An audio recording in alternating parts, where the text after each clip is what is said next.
Okay, guys, so time for the June Cabo Madero member tip. Man, summer's already going by fast. We've had a beautiful summer. It's been super mild today. Really one of the first days of summer. Can really start feeling the heat.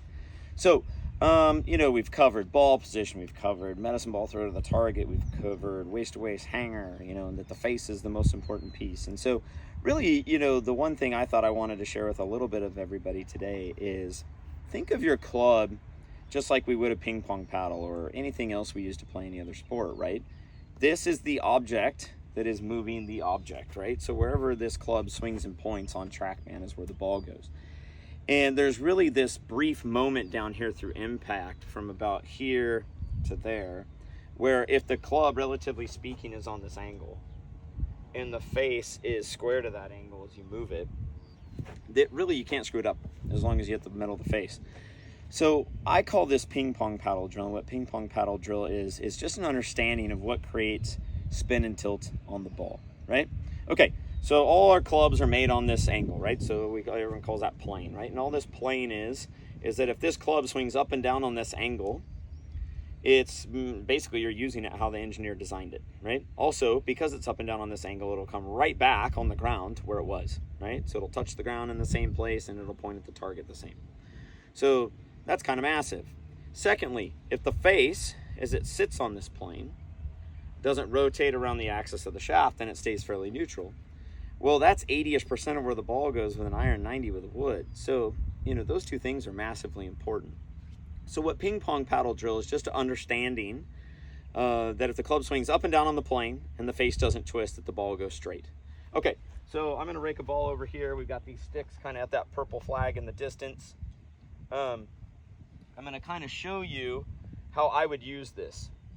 So first, if I wanted to hit a ball straight, right, in this kind of 2 or 3 foot spot down here below my waist on both sides, I would need the club to swing up and down on the angle and square to the angle as it went to the target.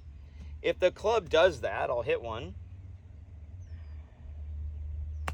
You can't miss. You'll just hit them all right at the purple post in about 20 yards. So if the shape of the letter doesn't change, you move it back and forth on the plane, and you move it in the direction of the target, you would hit the ball with a tiny, tiny draw every time. It would only draw because it's on this angle. It's angling from the inside with a square face, and that's going to just barely tilt the ball right to left. So that would be neutral. What I call straight. It's not straight. It has a tiny bit of curve. But I call that one neutral, which is wide at the target. Small fade. So for those of you who slice, you do this too much. If I took my aim and I shifted the baseline left and I opened the face a little bit and I swung barely left of the target with the face barely open, now you're not going to see much curve at 20 yards, but if you go watch that video and I did that with a full swing, that ball will have a little bit of this axis tilt to it. So I took neutral, I aimed it left, and I opened the face and I swung neutral. And that ball would just have a little bit of cut. For any of you that slice, you do those angles too much. So you swing too far across with the face too far open, and that produces that big old banana ball cut. The fix for the slicer is going to be the opposite, which would be the next one. Just like that fix right there would be a great correction for somebody who hooks, right? Feeling that more left with open path would get rid of a hook. Okay, now for the person who hooks or wants to draw, this would be your feel for a slicer to correct it. Instead of straight, I'm going to aim a little right. Instead of square face, I'm going to toe it in a little bit towards the target. And then I'm going to swing out to the right with the toe turned down. And that's going to be a little bit of a low running draw sensation.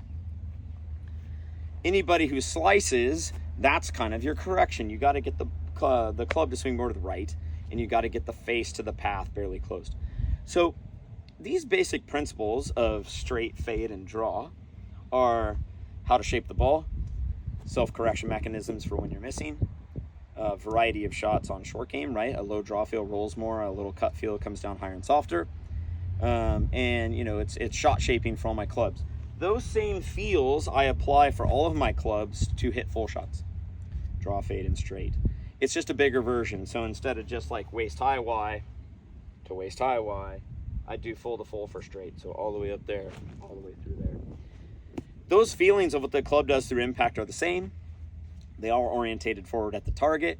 And if you get really good at ping pong paddle drill, fade, straight, and draw, it's really going to help your golf and help you improve your your bad shots, because you'll know how to what?